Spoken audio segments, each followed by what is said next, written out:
Ya, salam Just Talk. Pertama-tama gue ingin mengucapkan turut berduka cita kepada keluarganya Mino Raiola yang baru saja meninggalkan kita semua. Dan gue itu tidak pernah membuat video tentang agen. Seingat gue, dari 600 video lebih yang gue sudah buat, lebih karena ada Just Talk, Just apa, dan lain-lain. Di DPI, di Regista, di apa, gue nggak pernah bahas. Nah, sekarang gue pengen bahas satu video khusus buat meninggalnya Mino Raiola. Kenapa gue pengen bahas ini? Again, very special. This guy is very different. Again, ini lain dari yang lain. Mungkin banyak yang nggak tahu. Dia itu besar di Belanda. Jadi dia lahir di Itali.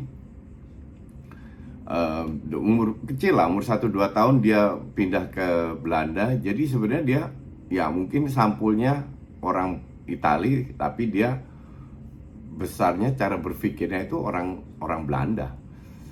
Maka dari itu gue merasa gue salut lah sama ini orang karena karena pencapaiannya, prestasinya. Jadi nama dia itu Carmine Raiola, bukan, jadi panggilannya itu Mina jadi Mino Raiola.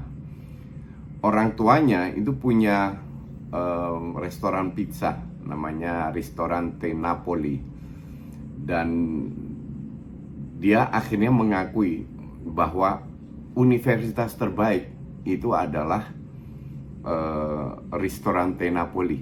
Jadi bukan universitas tempat dia belajar hukum, tapi dia restoran bokapnya, karena bokapnya benar-benar mengedrill dia, mendidik dia. Dia nggak bisa bikin pizza, walaupun di Belanda suka dijulukin sebagai tukang pizza, tapi dia nggak pernah bikin pizza. Cuman dia belajar, dia ngurusin admin. Kalau lu punya restoran di Eropa, di Amerika, biasanya lu kerja sendiri karena bayar staff kan mahal. Jadi kalau sekeluarga kerja untuk restoran itu, termasuk Mino. Nah, salah satu yang dibilang, restoran itu yang penting toiletnya itu harus bersih. Karena kalau toiletnya bersih, pelanggan dengan rasa nyamannya akan datang. Ini salah satu statement yang dia keluarkan pada saat dia di interview di media Belanda. Nah, pada saat dia mulai besar, dia kuliah hukum, dan Mino ini pintar karena dia bisa 7 bahasa. 7 bahasa ini yang membuat dia bisa survive, dan juga backgroundnya sebagai orang Itali. Kita tahu bahwa tahun 90-an itu sepak bola Itali top dunia, semua pelatih, semua pemain hebat itu ke Itali. Jadi itu sangat membantu dia untuk bisa bahasa Itali, jelas karena dia dari kecil dididik tidak hanya bisa bahasa Belanda. Kalau lu tinggal di Belanda pasti lu bisa bahasa Inggris, bahasa Jerman, karena orang tua Itali juga bisa bahasa Itali. Gue nggak tahu, paling mungkin karena kliennya ya, mungkin feeling gue Spanyol dan Portugal itu kan nggak jauh beda, mirip-mirip lah sama Perancis. Jadi itu salah satu kehebatan dia. Gue juga masih inget pada saat dia karir pertamanya itu, setelah lulus kuliah, setelah tidak membantu restoran orang tuanya lagi, dia itu kerja di Rob Jansen. Rob Jansen ini, gue masih inget, gue pernah email ke dia waktu itu untuk Atep waktu itu umur 19 tahun. Atep sama satu lagi, aduh lupa gue namanya. Gue tawarkan dan dibalas sama Rob Jansen bahwa waktu itu nggak bisa ambil pemain luar karena mereka hanya boleh 3 pemain luar. Jadi pemain luar yang diambil itu adalah yang bukan anak pemain muda, tapi pemain yang sudah mapan, dan gajinya waktu Atep umur 19 tahun, 20 tahun, masih muda lah. Gajinya itu harus dibayar kalau nggak salah 250.000 euro, sehingga mereka incer pemain-pemain yang sudah jadi untuk kuota non Eropa kan jadi satu. Gue masih ingat, makanya, dan gue bilang ya gue iseng aja email kan dalam bahasa Belanda, dan ternyata sama Rob Jansen ini dibalas. Rob Jansennya sendiri yang balas, jadi gue appreciate banget email gue udah dibalas. Emang gue siapa? Nah, gue taunya Rob Jansen ini juga manajernya Bergkamp sama Ronald Koeman. Nah, ternyata dia di situ magangnya. Dia magang di situ. Top pas dia ngetop, dia keluar. Salah satu klien pertama itu Zlatan. Jadi ada satu cerita, dia pernah bilang Zlatan dari Ajax waktu ke Juve, masuk pesawat pergi. Zlatan itu pakai Rolex emas. Si Mino bilang, lu copot itu jam tangan sekarang, kalau enggak kita nggak jadi ke Juve, gue nggak mau jadi agen lu. Zlatan kaget kan, dia bilang karena lu bukan siapa-siapa, lu belum terbukti, lu hebat, lu berbakat, tapi lu belum terbukti, jadi nggak usah show offan. Akhirnya Zlatan nurut. Nah, sampai sekarang, sampai beliau meninggal, Zlatan masih di bawah dia. Nah, alhasil berjalan nih, orang kan punya persepsi yang banyak yang negatif, tapi gue lihat apa yang gue lihat? Gue lihat dia ini seorang businessman, dan sebagai businessman salah satu memang bidangnya bola, tapi gue masih ingat juga zamannya Ruud Gullit sama Van Basten pada saat mereka di Milan, mereka nggak punya agen.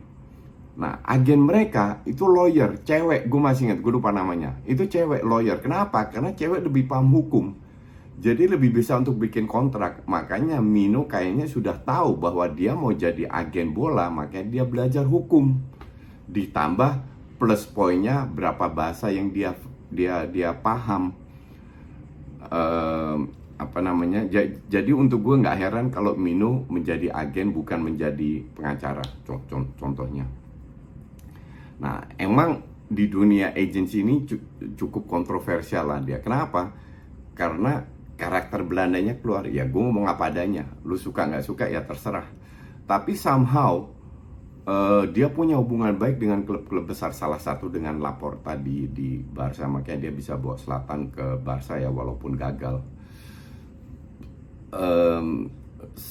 Dan yang mulai bikin dia dikenal, kalau nggak ya sebenarnya gue udah lama tahu dia, mungkin di publik besar ya, itu pada saat dia dapat fee dari penjualan Pogba ke MU, itu dapat fee 46 juta euro, dan ternyata apa namanya, itu negotiable kan, kalau nggak salah dia gratis pergi ya.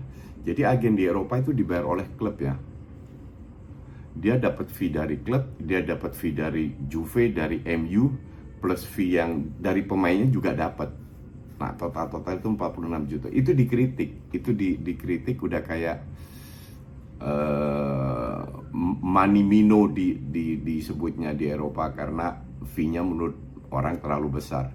Nah, bahkan kita juga tahu gosip-gosipnya bahwa si Haaland juga di bawah dia. Haaland itu kalau nggak salah dia minta 20-30 juta, bokapnya Haaland 20-30 juta, let's say total 50 jutaan lah, plus 75 juta transfer fee ke Dortmund, plus embel-embelnya gue nggak tahu, itu kan dibayar klub semua. Itu juga salah satu cara dia menjual pemainnya. Tapi di sisi lain, di sisi lain ya, selama klubnya mau bayar mau apa, ini kan industri, ini bisnis, jadi gue tidak melihat hal yang salah gitu loh.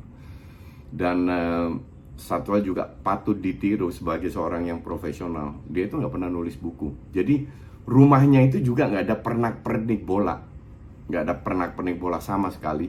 Cuman ada satu bola Champions League di mana Pogba memberikan dia sebagai kado. Tapi yang lain nggak ada. Dia nggak mau, dan dia tidak pernah mau nulis buku karena buku itu, kalau dia tulis buku artinya dia harus bicara soal kliennya, ya kan, soal kehidupan pemain-pemain, dan dia nggak mau klien gue itu benar-benar rahasia, which is gue bilang very professional ya. Terus apa namanya, pendapat dia tentang FIFA, bahkan dia bilang hutan di Amazon aja gue punya solusi biar nggak kebakar terus. Jadi dia memang punya pemikiran, punya pendapat terhadap semua masalah di dunia, terutama FIFA itu dikritik keras. Dia juga bikin asosiasi buat agen sepak bola. Tapi sayangnya meninggalnya terlalu cepat, but that's life. Kita nggak pernah bisa prediksi. Dan kantornya feeling gue tetap berjalan karena dia punya tangan kanan, dia apa namanya, dan agen-agen lainnya yang bekerja, yang digaji. Jadi feeling gue sih kantornya berjalan terus. Oke, semoga kalian belajar dari video ini. Thanks for watching.